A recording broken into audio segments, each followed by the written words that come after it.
কমপক্ষে প্রতিদিন 100 বার সুবহানাল্লাহ পড়েন।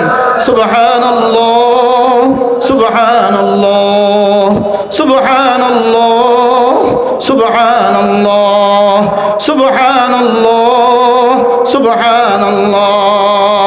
হ্যাঁ, যদি দেখতাম একবার সুবহানাল্লাহ বলার সঙ্গে সঙ্গে ওয়াইলাইহি ইয়াসাদুল কালিমুত তাইয়্যিব, আমার এই শব্দ সোজার সাজিমে উঠে গেছে।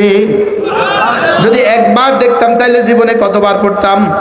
ফেরেশতা দেখে দেখে পড়ে, ফেরেশতা দেখে সে পড়ার সঙ্গে সঙ্গে আরশে উঠে যায়, ফেরেশতা দেখে সে পড়ার সঙ্গে সঙ্গে আরশ নড়ে। এই জন্য ফেরেশতা দেখে দেখে পড়ে, এই জন্য নেকি নাই। আমরা দেখে পড়ি না, বিশ্বাস করে পড়ি, এই জন্য নেকি। ফেরেশতা দেখে দেখে পড়ে না, না দেখে পড়ে? আর আমরা সুবহানাল্লাহ। সৌদি ফেরেশতারেও দিয়ে দিত এই বড় মোবাইল, আর বড় মোবাইল দেখার যোগ্যতা যদি ফেরেশতারাও দিত, তা আমরা ফেরেশতারা বড়, আমরা মানুষ বড় মোবাইল কিনার ভাগে পাইতাম না, সব লয়ে যেত আসমানে। কি একটা গরু, গরুর সামনে যদি বড় একটা টেলিভিশনের স্ক্রিন লাগায় দেন, আর ওখানে যদি 100টা গরুর ছবি দিয়ে দেন, বুঝে না? আর 100টা গরুর ছবি থেকে যদি হাম্বা হাম্বা বলে, এই জিন্দা গরুটা কিন্তু চোখ তুলিও তাকাইতো না, তবে আমি এত বেকুব না। বুঝে নাই কথা? কি না, কি বলবে বলেন?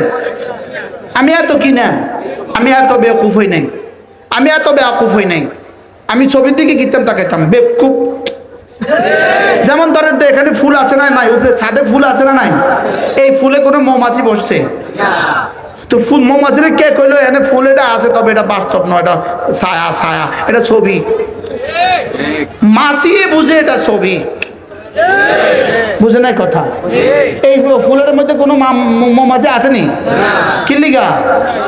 এটা ফুল না ফুলের ছবি, জোরে বলেন।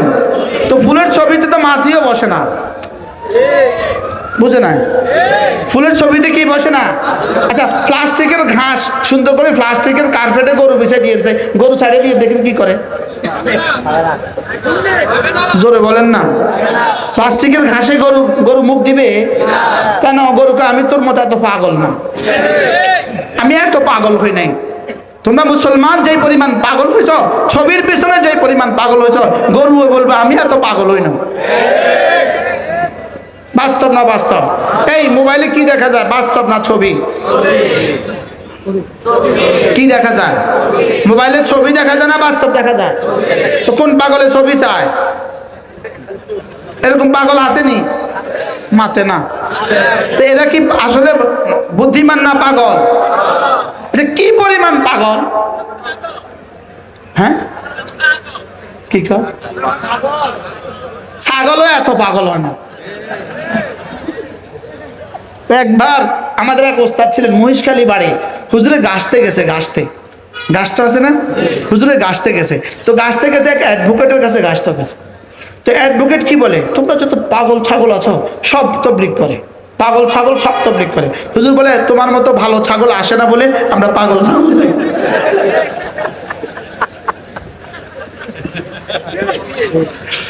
কি বলছে বলেন?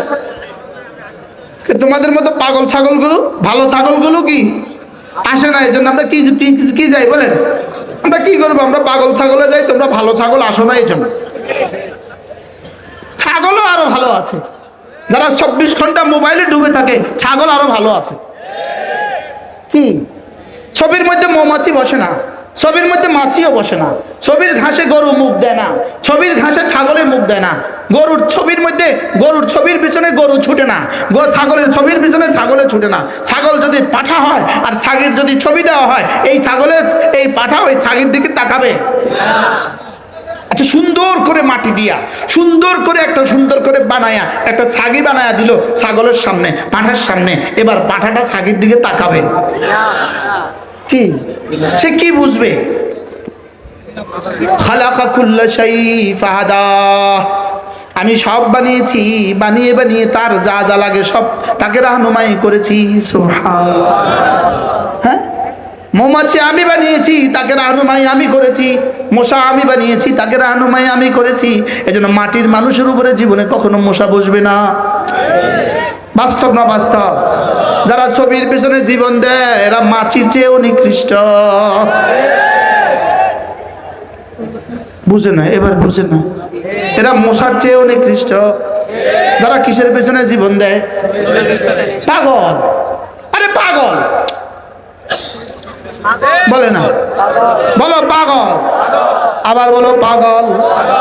এটা ইসরায়েল আর মোসাদের ষড়যন্ত্র, আমেরিকা রাশিয়ার ষড়যন্ত্র, আর ব্রিটেনের ষড়যন্ত্র। উম্মতে মুসলিমাকে ছবির পিছনে লাগাই দিছে, তাদের যুবকগুলোকে অস্ত্র বানাবার পেছনে লাগাই দিছে। ঠিক না ভাই? ঠিক বলেন। যত ষড়যন্ত্রই করুক, রব্বে কারীমের সিদ্ধান্ত আরেকটা। সুবহানাল্লাহ। 16 বছর ষড়যন্ত্র করে যখন, যেমন 5ই আগস্টে রব যা করেছেন, 16 বছরের ষড়যন্ত্রের পরে 5ই আগস্টে রব যা করেছেন, আজকে আমেরিকা, ব্রিটেন আর ইসরায়েলের সমস্ত ষড়যন্ত্রের জবাবে আরেকটা 5ই আগস্ট সব কাছে অপেক্ষা আছে। এরকম আরেকটা 5ই আগস্ট উম্মতে মুসলিমার জন্য আছে। সুবহানাল্লাহ বলেন না? যেদিন সকালে ঘুম থেকে উঠে প্রথম সংবাদ শুনবেন নেতানিয়াহুর উপর আল্লাহর গজব পড়ে গেছে, সে আর নাই। এই আওয়াজ আসবে না? আসবে না ইনশাআল্লাহ? বলেন না ইনশাআল্লাহ? এই আওয়াজ আসবেই আসবে। আগামীকালে সূর্য উঠতেও পারে, নাও উঠতে পারে, লেকিন ইসরায়েল ধ্বংস হবে, এতে কোনো সন্দেহ নাই। বলেন ইসরায়েল আল্লাহর লানত। বলেন, আমি বলবো লানত লানত, আপনি বলবেন ইসরায়েলের উপর আল্লাহর লানত লানত লানত লানত লানত লানত, ইসরায়েলের উপরে লানত। যে ইসরায়েলের উপর লানত দেয় না, তার উপর আল্লাহর লানত। বলেন ইসরায়েলের উপর আল্লাহর লানত।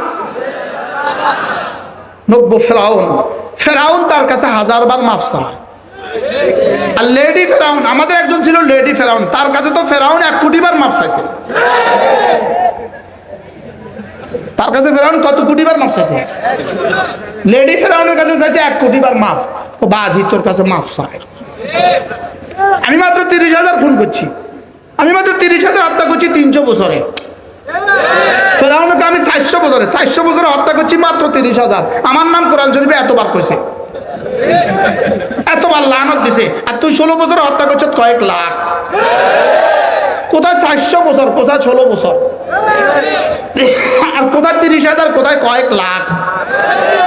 শতানে কা আল্লাহ যদি আরেকটা কিতাব পাঠাইতেন তো তার নাম কতবার দিতেন। কিন্তু আল্লাহর বড় মেহেরবানি, কিতাব আর আসবে না। কি আসবে না বলেন? কারুনের সম্পদের বর্ণনা আল্লাহ দিছিল, কারুনের সম্পদের বর্ণনা। আমরা এক এক ডাকাতের, আমাদের বাংলাদেশের এক এক মন্ত্রীর ডাকাত, এদের সম্পদের বর্ণনা। কারুনের সম্পদের মোকাবেলা যে পরিমাণ টাকা, বাংলাদেশি টাকা এরা পাচার করছে। কারুনের কাছে একটা টাকাও চুরির ছিল না, একটা টাকাও ডাকাতির ছিল না, একটা টাকাও দুর্নীতির ছিল না, একটা টাকাও ভিনদেশ থেকে আনে নাই। আমাদের ডাকাতগুলো যে পরিমাণ টাকা বিদেশে পাচার করছে, কারুনকে মাফ চাই, তোর কাছে মাফ চাই। বুঝেন না কথা? কারণ শুধু এদুর কইছে, আমি আমার যোগ্যতা দিয়ে মাল কামাইছি, আমি আমার যোগ্যতা দিয়ে কি কামাইছি? মাল কামাইছি। আল্লাহ দিছে এটা না বলে আমার যোগ্যতা দিয়ে মাল কামাইছি। এরা কি করবো? এরা যোগ্যতা দিয়ে মাল কামাইছে না, ডাকাতি করে মাল কামাইছে। তো কারণের তো না, এরা খারাপ না কারণ খারাপ? আশ্চর্য কথা মাওলানা, মাশরিক থেকে মাগরিব, শিমাল থেকে জুনুব, পৃথিবীর শুরু দিন থেকে আজ পর্যন্ত পৃথিবীর যত ডাকাত সাগরে ডাকাতি করছে, জলে ডাকাতি করছে, স্থলে ডাকাতি করছে, সাউথ আফ্রিকা ডাকাতি করছে, বঙ্গোপসাগরে ডাকাতি করছে, ভারত মহাদেশে ডাকাতি করছে, সব ডাকাত মিলে আমরা একটা এমপির সমান টাকা ডাকাতি করে নাই। আমরা মনে হয় খুব নারাজ হয়ে গেছেন কি? আচ্ছা, ঢাকা শহরে 10 তলা একটা বাড়ি আছে, 100টা ডাকাতি মিলে করছে, এরকম কোনো ঘটনা আসেনি? কথা কয় না? আর এরা এরকম শত শত বাড়ি করছে, এরকম ঘটনা আসেনি? তাহলে কারা বড় ডাকাত? বলেন ডাকাত, ডাকাত বলেন, ডাকাত, ডাকাত। কি বলে? আল্লাহ যেন এদেরকে আর এদেশে আর ফেরত না দেয় জীবনে। আল্লাহ তোমার কুদরতের কাছে হাওয়ালা, এদের কাছে এদেরকে আর এদেশে ফেরত দিও না। দিবা তো একটা একটা কতলের জবাবের জন্য ফেরত দিবা, একটা একটা হত্যার জবাবের জন্য কি দিবা? ফেরত দিবা। কথা তো আমার দূর চলে গেছে। কথা প্রসঙ্গ ছিল, আল্লাহ তাআলা আমাকে বানিয়েছেন তাকে ভালোবাসার জন্য। মনে আছে আপনারা কি শুনছেন বলেন? আল্লাহ তাআলা আমাদেরকে কেন বানিয়েছেন বলেন? আল্লাহকে ভালোবাসার জন্যই বানিয়েছেন। এজন্য কোনো মাখলুককে আল্লাহ ভালোবাসার যোগ্যতা দেন নাই, কোনো মাখলুককে ভালোবাসার যোগ্যতা দেন নাই, ফেরেশতাকে ভালোবাসার যোগ্যতা দেন নাই, শুধু মানার যোগ্যতা দিয়েছেন। গরু আর ছাগলকে ভালোবাসার যোগ্যতা দেন নাই, শুধু এটা আমার দিও না, এটা আমার দিয়েন না। গরু আর ছাগলকে ভালোবাসার যোগ্যতা দেন নাই, শুধু হুকুম মানার যোগ্যতা দিয়েছে। লেকিন আমাদেরকে ভালোবাসার যোগ্যতা দিয়েছে। আমাদেরকে কি যোগ্যতা দিয়ে? আমার দিয়ে না, ভালোবাসার যোগ্যতা দিয়েছে কাকে? এজন্য ওয়াল্লাযীনা আমানু আশাদ্দু হুব্বান লিল্লাহ, মুমিনদের কলিজায় আমি থাকি সবচেয়ে বেশি। সুবহানাল্লাহ। এজন্য মুমিনদের কলিজায় যেহেতু আমি বেশি, এজন্য এদের ঠোঁটেও থাকি আমি, এদের বুকেও থাকি আমি, এদের মুখেও থাকি আমি, এদের চোখেও থাকি আমি। বলেন, এ বুকে শুধুই তুমি, এ মুখে শুধুই তুমি, দু চোখে শুধুই তুমি। লা ইলাহা ইল্লাল্লাহ, লা ইলাহা ইল্লাল্লাহ, লা ইলাহা ইল্লাল্লাহ। এই কিতাব আল-ওয়াবিলুস সাইয়্যিবের মধ্যে আল্লামা ইবনুল কাইয়্যিম আল-জাওজিয়া লিখছেন। তিনি বলেন, হযরত আব্দুল্লাহ ইবনে আব্বাস রাদিয়াল্লাহু তাআলা বলেন, কোন মানুষ যদি ঈমান আমলের উপরে উঠে, রব্বে কারীম তাকে নগদ 5টা পুরস্কার দিয়ে দেয়। নগদ কয়টা পুরস্কার? 1 নাম্বার দুয়ান লিল ওয়াজহে, চেহারাটাকে আলোয় আলোয় ভরে দেয়। দুয়ান লিল ওয়াজহে, চেহারাটাকে সুন্দর করে দেয়, চেহারাটাকে আলোকিত করে দেয়। এজন্য মুমিন যত বুড়ো হয় চেহারা তত সুন্দর হয়, বেনামাজি যত বুড়ো হয় চেহারা তত বানরের মতো হয়। বাস্তব না বাস্তব? আসামুল্লাহ সাহেবের চেহারাটা সামছে, আল্লাহ আরো বাড়ায় দেখ। আলহামদুলিল্লাহ, মাশাআল্লাহ বলেন, মাশাআল্লাহ, তাবারাকাল্লাহ ফিক, মাশাআল্লাহ, তাবারাকাল্লাহ ফিক। দিয়ান লিল ওয়াজহি, চেহারাটাকে সুন্দর করে দেয়। অনুরাল লিল কলবে, হৃদয়টাকে আলোকিত করে দেয়। ওয়াসাআতান ফিল মাস, জীবনটাকে বরকতে বরকতে ভরে দেয়। কি আমার ভাতিজা আছে একটা সুন্দর, মাশাআল্লাহ। এটা 3 বছর বয়সে আমাদের কাছে ছিল। কি নাম বাবা? কোলে নিতাম আমরা এটা।